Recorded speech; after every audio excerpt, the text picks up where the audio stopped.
ക്ലൈമറ്റിൽ change വരുന്ന സമയത്ത് എല്ലാവർക്കും പൊതുവേ ഉള്ളൊരു കംപ്ലൈൻ്റ് ആണ് ഈ കോൾഡ് കഫൊക്കെ. അതായത് ജലദോഷം വരുന്നതും കഫക്കെട്ട് വരുന്നത് ചുമ വരുന്നതൊക്കെ. അപ്പോൾ ഇത് കുറച്ചെടുക്കാൻ വേണ്ടിയിട്ട് ചിലപ്പോൾ നിങ്ങൾ ആൻറ്റിബയോട്ടിക്സ് സ്റ്റാർട്ട് ചെയ്ത ആളുകളൊക്കെ ഉണ്ടായിരിക്കാം. അപ്പോൾ നിങ്ങൾ അത് ഓൾറെഡി കണ്ടിന്യൂ ചെയ്ത ആളുകളാണെങ്കിൽ ആ മെഡിക്കേഷൻസ് കണ്ടിന്യൂ ചെയ്യുക. അപ്പം നിങ്ങൾ അങ്ങനെയൊന്നും ട്രൈ ചെയ്തിട്ടില്ല, നിങ്ങൾക്കിതിങ്ങനെ ഇടയ്ക്കിടയ്ക്ക് വരാറുണ്ട് ഇങ്ങനെ ക്ലൈമറ്റിൽ ചേഞ്ചസ് വരുന്ന സമയത്ത്, അല്ലെങ്കിൽ ഒന്ന് കുളിച്ച് കഴിഞ്ഞാൽ തല ഒന്ന് തോർത്താൻ വിട്ടുപോയാൽ, അല്ലെങ്കിൽ കുളിച്ച പാടെ നിങ്ങൾ വെയിൽ കൊണ്ടാലൊക്കെ നീരിറക്കത്തിൻ്റെ ഭാഗമായിട്ടൊക്കെ ഇങ്ങനെ വരാം. അപ്പം ഇങ്ങനെയുള്ള സിറ്റുവേഷനിൽ നമുക്ക് വീട്ടിൽ ചെയ്ത് നോക്കാൻ പറ്റുന്ന കുറച്ച് കാര്യങ്ങളാണ് ഇന്നത്തെ വീഡിയോയിലൂടെ ഞാൻ നിങ്ങളുമായിട്ട് ഡിസ്കസ് ചെയ്യുന്നത്. അപ്പോൾ ഞാൻ നേരത്തെ പറഞ്ഞ പോലെ കഫക്കെട്ടൊക്കെ ഒരുപാട് കാലമായിട്ടുള്ള ആളുകളാണ്, നിങ്ങൾക്ക് ചെസ്റ്റിന് ഭയങ്കര ബുദ്ധിമുട്ടുണ്ട്, ഇടയ്ക്കിടയ്ക്ക് പനി വരുന്നുണ്ടെങ്കിൽ നിങ്ങൾ എന്താണെങ്കിലും ഒരു ഡോക്ടറിനെ ചെന്ന് കാണിക്കുക തന്നെ വേണം. ഈ ടിപ്പുകൾ മാത്രം ഫോളോ ചെയ്താൽ പോരാ. അപ്പോൾ നിങ്ങൾ എന്ത് ചെയ്യുക, കഞ്ഞിവെള്ളത്തിൻ്റെ അകത്ത് ഈ മല്ലി ജസ്റ്റ് ഒന്ന് മിക്സ് ചെയ്തിട്ട് വേണമെങ്കിൽ നിങ്ങൾക്ക് ഇതിൻ്റെ അകത്തോട്ട് ഇത് ആഡ് ചെയ്യാം. ഈ കൽക്കണ്ട ഉണ്ടല്ലോ, പനക്കൽക്കണ്ടം കിട്ടുന്ന ആളുകളാണെങ്കിൽ അത്, അല്ലെങ്കിൽ നോർമലി കടകളിൽ കിട്ടുന്ന കൽക്കണ്ടാണെങ്കിൽ അതും നന്നായിട്ട് ചതച്ചിട്ട് അതിലോട്ട് ആഡ് ചെയ്തിട്ട് കഴിക്കുക. 2 നേരം, ഒരു ദിവസം 2 നേരം മാത്രം എടുത്താൽ മതി.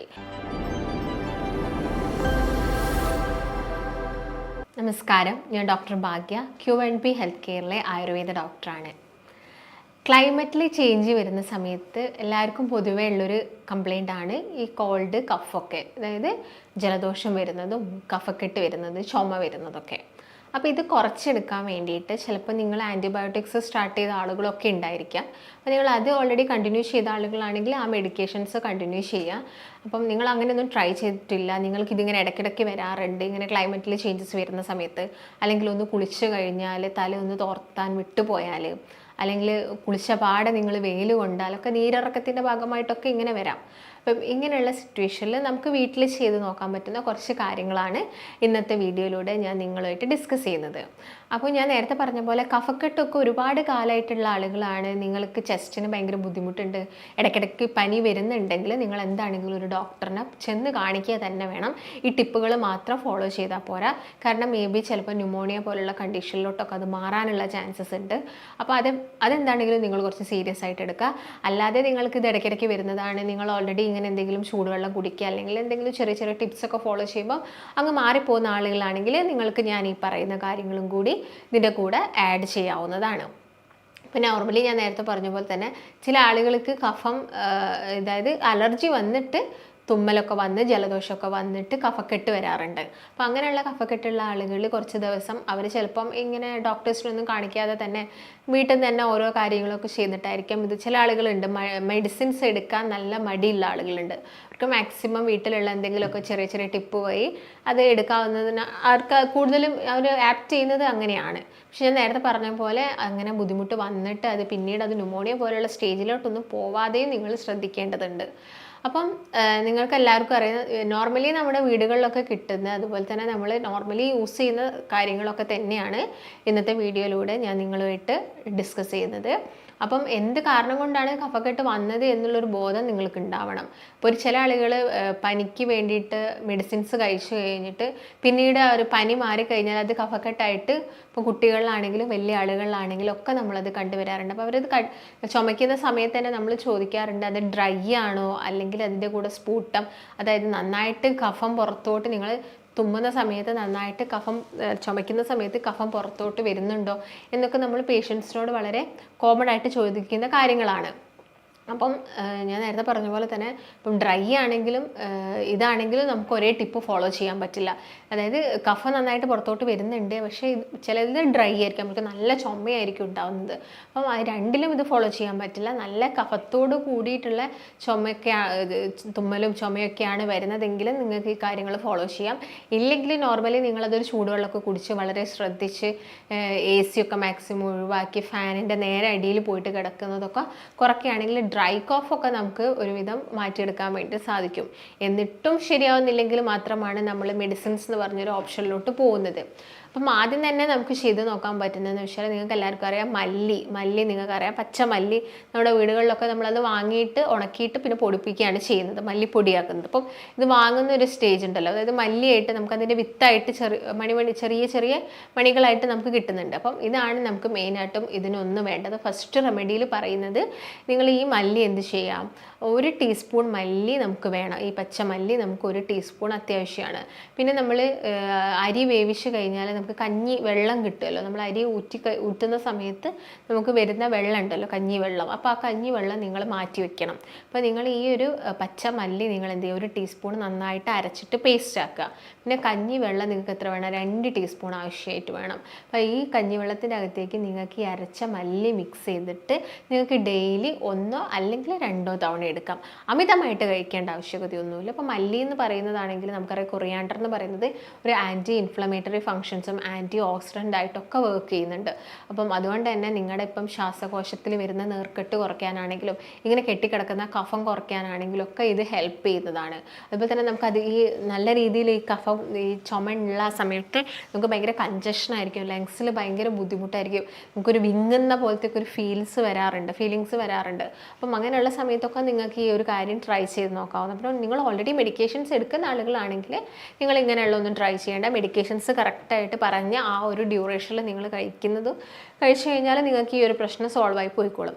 അപ്പോൾ നിങ്ങൾ എന്ത് ചെയ്യുക, ഈ കഞ്ഞിവെള്ളത്തിൻ്റെ അകത്ത് ഈ മല്ലി ജസ്റ്റ് ഒന്ന് മിക്സ് ചെയ്തിട്ട് വേണമെങ്കിൽ നിങ്ങൾക്ക് ഇതിൻ്റെ അകത്തോട്ട് ഇത് ആഡ് ചെയ്യാം. ഈ കൽക്കണ്ട ഉണ്ടല്ലോ, പനക്കൽക്കണ്ട കിട്ടുന്ന ആളുകളാണെങ്കിൽ അത്, അല്ലെങ്കിൽ നോർമലി കടകളിൽ കിട്ടുന്ന കൽക്കണ്ടാണെങ്കിൽ അതും നന്നായിട്ട് ചതച്ചിട്ട് അതിലോട്ട് ആഡ് ചെയ്തിട്ട് കഴിക്കുക. 2 നേരം, ഒരു ദിവസം 2 നേരം മാത്രം എടുത്താൽ മതി.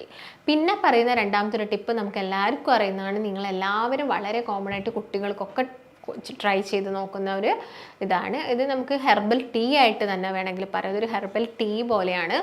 അതിന് വേണ്ടത് 2 തരം ഇലകളാണ്. അതിൽ ഒന്ന് പറയുന്നത് ബീറ്റൽ ലീവ്സ് ആണ്.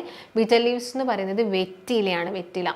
അപ്പം നോർമലി നമ്മളെല്ലാവരും ഈ മുറുക്കാൻ വേണ്ടിയിട്ട് കുറച്ച് പ്രായം കൂടിയ ആളുകൾ യൂസ് ചെയ്യുന്നതാണ്.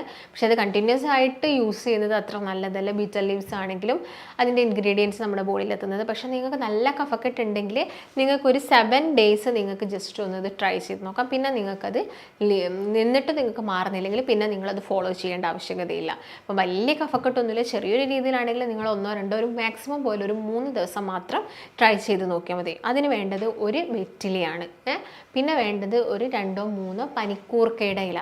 നോർമലി കുഞ്ഞു മക്കൾക്ക് കഫക്കെട്ട് വരുന്ന സമയത്ത് നമ്മൾ പനിക്കൂർക്ക ജസ്റ്റ് ഒന്ന് വയറ്റിയെടുത്തിട്ട് അതിൻ്റെ നീരെടുത്തിട്ട് അതിൽ കുറച്ച് പനങ്കൽക്കണ്ടോ അല്ലെങ്കിൽ സാധാ കൽക്കണ്ടോ ഒക്കെ മിക്സ് ചെയ്തിട്ട് കുട്ടികൾക്ക് കൊടുക്കാറുണ്ട്. അതുപോലെ തന്നെ നിങ്ങൾക്ക് വലിയ ആളുകൾക്കാണെങ്കിലും ഇങ്ങനെ ഒരു 2 3 പനിക്കൂർക്കയുടെ ഇലയും ഈ ഞാൻ നേരത്തെ പറഞ്ഞ വെറ്റിലയും കൂടി ഒരു ഗ്ലാസ് വെള്ളത്തിലിട്ടിട്ട് തിളപ്പിക്കുക. തിളപ്പിച്ചതിന് ശേഷം അത് വറ്റി വരും. അപ്പോൾ വറ്റി വരുന്ന വെള്ളം നിങ്ങൾ എന്ത് ചെയ്യുക, 2 നേരം മാത്രമായിട്ട് എടുക്കുക. രാവിലെ എടുക്കുക, വൈകുന്നേരം, അതും ഭക്ഷണം കഴിച്ചതിന് ശേഷം മാത്രം. അപ്പോൾ ഇങ്ങനെയുള്ള സമയങ്ങളിലാണെങ്കിൽ നിങ്ങൾ മാക്സിമം തണുത്ത ആഹാരങ്ങൾ ഒഴിവാക്കണം. അതുപോലെ തന്നെ ഓവർ തണുത്ത ക്ലൈമറ്റിൽ ഇരിക്കുക, ഫാനിനടിയിൽ ഇരിക്കുന്ന ശീലമൊക്കെ ഉണ്ടെങ്കിൽ അതൊക്കെ ഒഴിവാക്കണം. കുളിക്കുന്നുണ്ടെങ്കിൽ നന്നായിട്ട് തല തോർത്തി, തലയിലുള്ള എണ്ണയാണെങ്കിലും അതുപോലെ തന്നെ വെള്ളത്തിൻ്റെ കണ്ടൻറ്റൊക്കെ ആണെങ്കിലും നന്നായിട്ട് നിങ്ങളത് തോർത്തി എടുക്കേണ്ടതുണ്ട്. ഇനി പറയാൻ പോകുന്നത് 3ാമത്തെ ഒരു ടിപ്പ്. ഇനിയും ഞാൻ പറയുന്ന ഈ ഒരു ടിപ്പ് നമ്മൾ വളരെ കോമൺ ആയിട്ട് എല്ലാവരും തന്നെ വീടുകളിൽ യൂസ് ചെയ്യുന്ന ഒരു കാര്യങ്ങളൊക്കെ തന്നെയാണ്. അപ്പം ഇത് നിങ്ങൾക്ക് നല്ല ശക്തമായിട്ടുള്ള കഫക്കെട്ടും ചുമയും നിങ്ങളത് ബുദ്ധിമുട്ടിക്കുന്നുണ്ടെങ്കിൽ നിങ്ങൾക്ക് ട്രൈ ചെയ്ത് നോക്കാം. അപ്പോൾ ഇതിന് അത്യാവശ്യമായിട്ട് വേണ്ടത് ഒന്ന് കുരുമുളകാണ്, മറ്റൊന്നെന്ന് പറയുന്നത് ഗ്രാമ്പു ആണ്, പിന്നെ ഒന്ന് വേണ്ടത് ഈ പട്ട ഉണ്ടാവുമല്ലോ, പട്ട വേണം, അത് വേണം.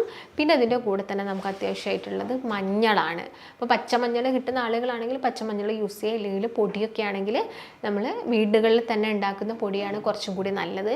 അപ്പോൾ അതിൻ്റെ അകത്തേക്ക് പൊടി ആഡ് ചെയ്യുക. പിന്നെ കുറച്ച് ഹണി നിങ്ങൾക്ക് മിക്സ് ചെയ്യുക, തേൻ വേണം, ഒരു ചെറിയൊരു കഷ്ണം എന്ത് വേണം, ഇഞ്ചി, അല്ലെങ്കിൽ നമുക്ക് ചുക്കായിട്ട് കിട്ടുന്നുണ്ടെങ്കിൽ ഉണങ്ങിയ ജിഞ്ചറിനെയാണ് നമ്മൾ എന്ത് പറയുന്നത്, ചുക്കെന്ന് പറയുന്നത്. അപ്പം അത് കിട്ടുന്നുണ്ടെങ്കിൽ അതും വളരെ ചെറിയൊരു എമൗണ്ടിൽ വേണം. അപ്പോൾ എന്ത് ചെയ്യുക, ഈ പെപ്പർ ആണെങ്കിൽ ഒരു 3 4 പെപ്പർ മതി. ചെറിയൊരു കുരുമുളക് 3 4 എണ്ണം എടുക്കുക. അതിലോട്ടൊരു ചെറിയൊരു ക്ലോവ്, ചെറിയൊരു ഗ്രാമ്പു, ചെറിയൊരു പീസ് എടുത്തിടുക. അതുപോലെ തന്നെ പട്ടയാണെങ്കിൽ വളരെ നേർമയായിട്ടുള്ള വളരെ ചെറിയൊരു കഷ്ണം മിക്സ് ചെയ്തിട്ട് അത് എന്ത് ചെയ്യുക, നന്നായിട്ട് ഗ്രൈൻഡ് ചെയ്യുക. അതിലോട്ട് കുറച്ച് ഹണി ആഡ് ചെയ്യുക. അതുപോലെ തന്നെ മഞ്ഞൾപ്പൊടി ഉണ്ടെങ്കിൽ, അല്ലെങ്കിൽ പച്ചമഞ്ഞളാണെങ്കിൽ അതും ജസ്റ്റ് ഒന്ന് ഗ്രൈൻഡ് ചെയ്തിട്ട് ഹണി ആഡ് ചെയ്തിട്ട് ഈ ഇഞ്ചിയുടെ കഷ്ണം ആഡ് ചെയ്യാം. പിന്നെ ഇതിൻ്റെ കൂടെ തന്നെ വേണമെങ്കിൽ നമുക്ക് കുറച്ച് ഇന്ദുപ്പും കൂടി മിക്സ് ആക്കാം. ഇത് എല്ലാം കൂടി മിക്സ് ചെയ്തിട്ട് നിങ്ങൾക്ക് എല്ലാ ദിവസവും ഒരൊറ്റ നേരം എടുത്താൽ മതി. കാരണം അത്യാവശ്യം എല്ലാം തന്നെ സ്പൈസി ആയിട്ട് വരുന്നതാണ്. എല്ലാം തന്നെ നിങ്ങൾ ആലോചിച്ച് നോക്കൂ, ആൻറ്റി ഓക്സിഡൻ്റ് ആണ്.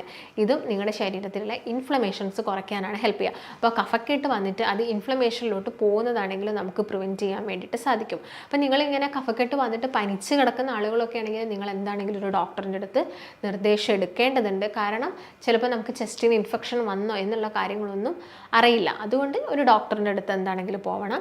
അപ്പോൾ നിങ്ങൾക്ക് ഈ ഒരു ടിപ്പും കൂടി എന്ത് ചെയ്യാം, ഇങ്ങനെ തുടർച്ചയായിട്ട് കഫും അതുപോലെ തന്നെ കോൾഡും വരുന്ന ആളുകൾക്ക് ട്രൈ ചെയ്ത് നോക്കാൻ പറ്റുന്ന ഒന്നാണ്.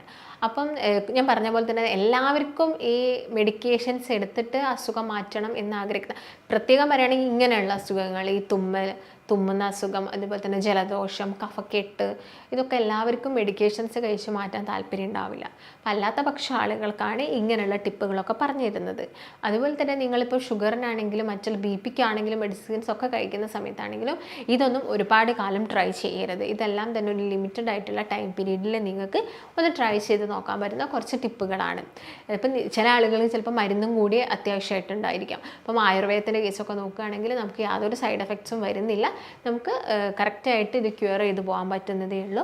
അത് ഡ്രൈ കഫ് ആണോ അല്ലെങ്കിൽ അവർക്ക് വിത്ത് സ്പൂട്ടാണോ, കഫ നന്നായിട്ട് വരുന്നുണ്ടോ എന്നുള്ള കാര്യങ്ങളൊക്കെ മനസ്സിലാക്കിയിട്ട് നമുക്ക് പ്രോപ്പറായിട്ടുള്ള ട്രീറ്റ്മെൻറ്റ്സും കാര്യങ്ങളൊക്കെ എടുക്കാവുന്നതാണ്. അപ്പോൾ നിങ്ങൾക്ക് ബുദ്ധിമുട്ടുള്ള ആളുകൾ, അങ്ങനെ കുറച്ച് വർഷങ്ങളായിട്ട് ഇടയ്ക്കിടയ്ക്ക് വരുന്ന അല്ലെങ്കിൽ എല്ലാ സീസണിലും തണുപ്പ് കാലം ആകുമ്പോഴേക്കും മഴക്കാലം ആകുമ്പോഴേക്കൊക്കെ വരുന്ന ആളുകളൊക്കെ ആണെങ്കിൽ നമ്മൾ പ്രോപ്പറായിട്ടുള്ള കുറച്ച് ട്രീറ്റ്മെൻറ്റ്സ് ഒക്കെ എടുത്തു കഴിഞ്ഞാൽ നമുക്കിത് കംപ്ലീറ്റ് ആയിട്ട് മാറ്റിയെടുക്കാവുന്നതേ ഉള്ളൂ. അപ്പോൾ നിങ്ങൾക്ക് കൺസൾട്ടേഷന് താല്പര്യം ഉണ്ടെങ്കിൽ താഴെ കാണുന്ന നമ്പറിൽ കോൺടാക്റ്റ് ചെയ്യുക. നമുക്ക് മറ്റൊരു നല്ല ഹെൽത്ത് ടോപ്പിക്കുമായിട്ട് വീണ്ടും കാണാം. നന്ദി.